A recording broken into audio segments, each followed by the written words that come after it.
Hi, I'm Greg Dell with Dell Disability Lawyers. I'm here with attorney Cesar Gavidia, and every week we do frequently asked questions. This week we're going to talk about New York Life disability appeal questions. Cesar, you've handled hundreds of appeals with New York Life, formerly Cigna. Several years ago, New York Life acquired Cigna. So certainly you have a lot of experience in that area. We're going to go through a couple questions today that are the most common, but if we were here, there's hundreds of questions. We have lots of questions we've answered about New York Life, and I encourage people to go onto our website and submit questions or go ahead and call any of us. We always provide a free consultation. We're happy to answer these questions. So first question to get into on New York Life is, does a client have a legitimate chance of getting their denial reversed? That's a loaded question, because really it depends on so many things. Particularly when you're denied, you already know that they have more information than you do in terms of the reasons and the evaluation they've done, for deciding to deny your claim. So the first thing you need to do is obtain all that information.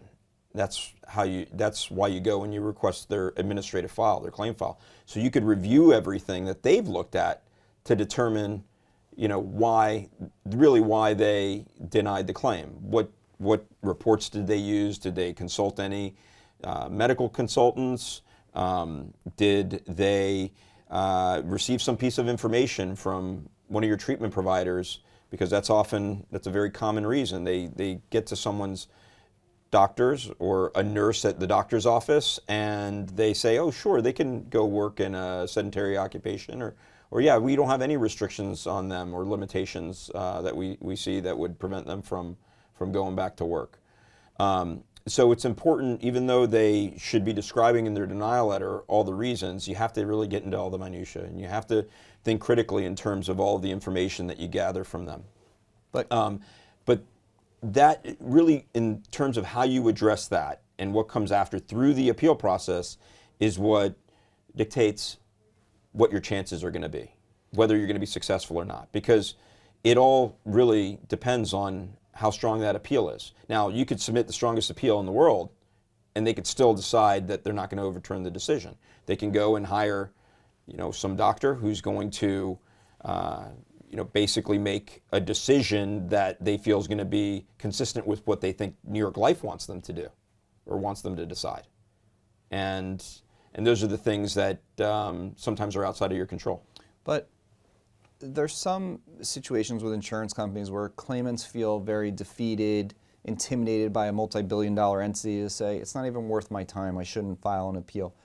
But does someone have this legitimate opportunity? Does New York Life reverse these denials? It's a critical opportunity, yes. Okay. Because when you give them no way to get out of it, then they have no other choice but to approve it. And I often tell people, you have to back them into the alley. They can't have a way out. And yes, these appeals do get overturned. You do have a legitimate chance to succeed and receive these benefits.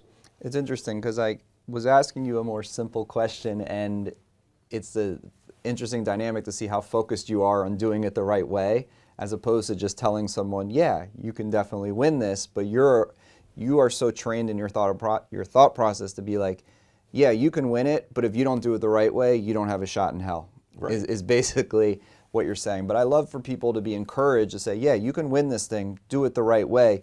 Definitely don't give up, because we don't know how many people get denied, and the reality of the situation is that they're there with no income. And so now they're like, okay, insurance company denied me. Could I survive at work if I had to go? Can I absolutely not get myself even out of bed to get to the place of employment? Most people could do that. Can they function as a reasonable, reliable employee that's not going to get fired? Most likely not. But what are they supposed to do when they can't put food on the table? So what do they end up doing?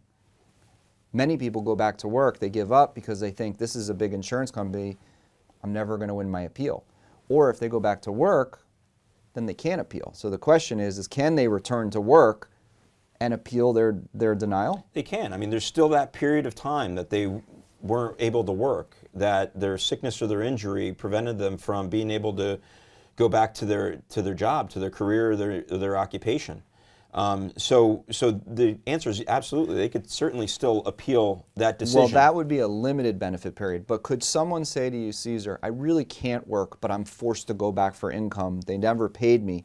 I want to appeal, and if I win, I want to stop showing up at my place of employment. I tell people, listen, before you decide that, I think you need to have a very sincere discussion with your doctors.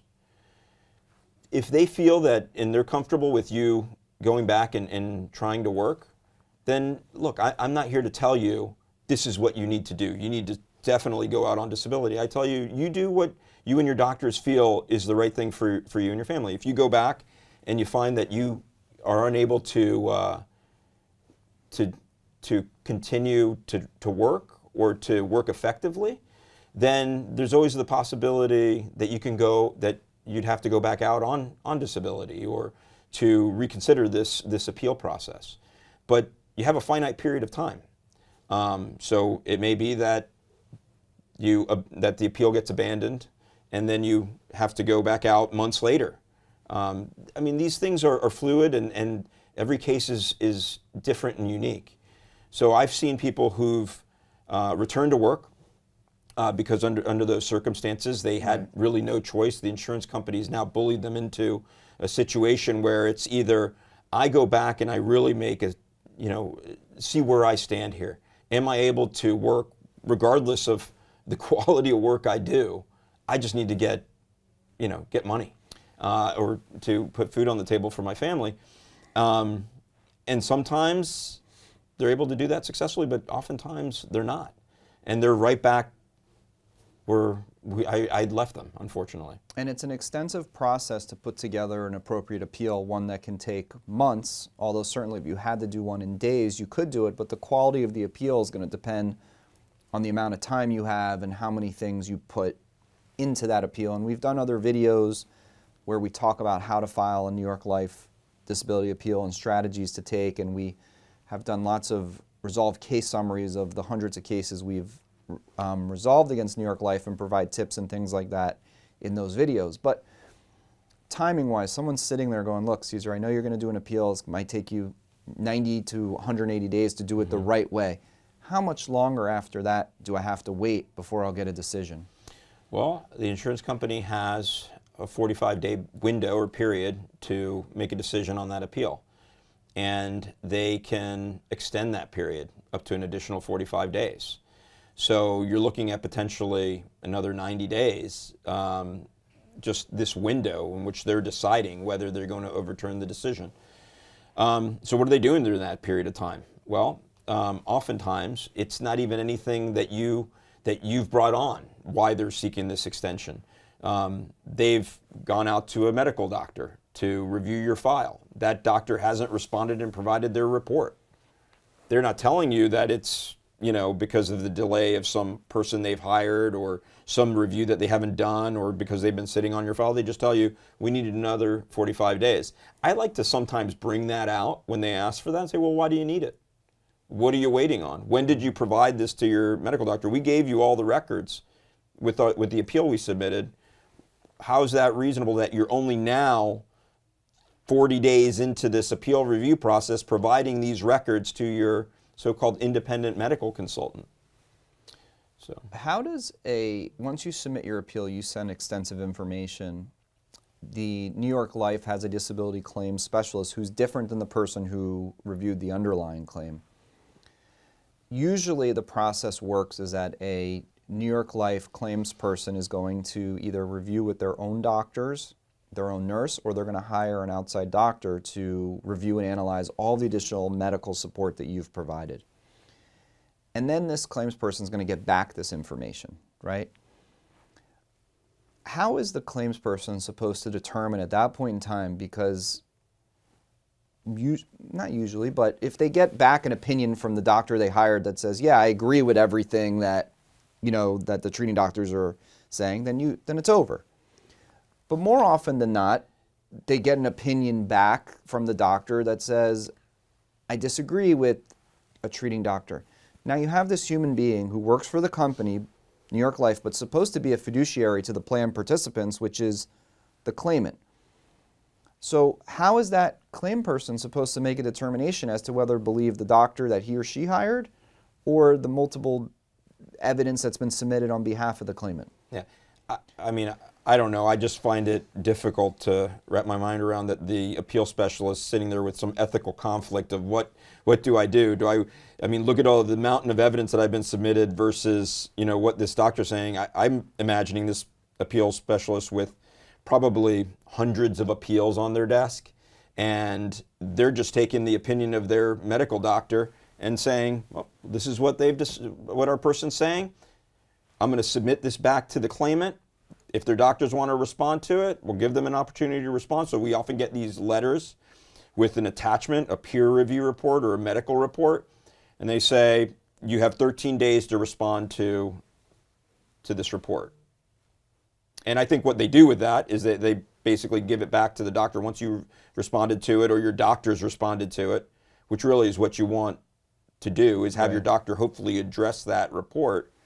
And then, it probably usually makes its way back into the file, back into the hands of this physician. Sometimes they respond to that. Sometimes they don't. They usually just then end up making that decision. And I'm going to tell you, 9 times out of 10, and it's happened very, very rarely in the over 18 years I've been doing this, where an insurance company's gone against the opinion of their medical reviewer or their physician. But then if that's the case, then basically what you're saying is this disability appeal claim specialist is basically just a file clerk. I mean, a paper pusher in the sense that they say, okay, I got the medical evidence from Cesar's client.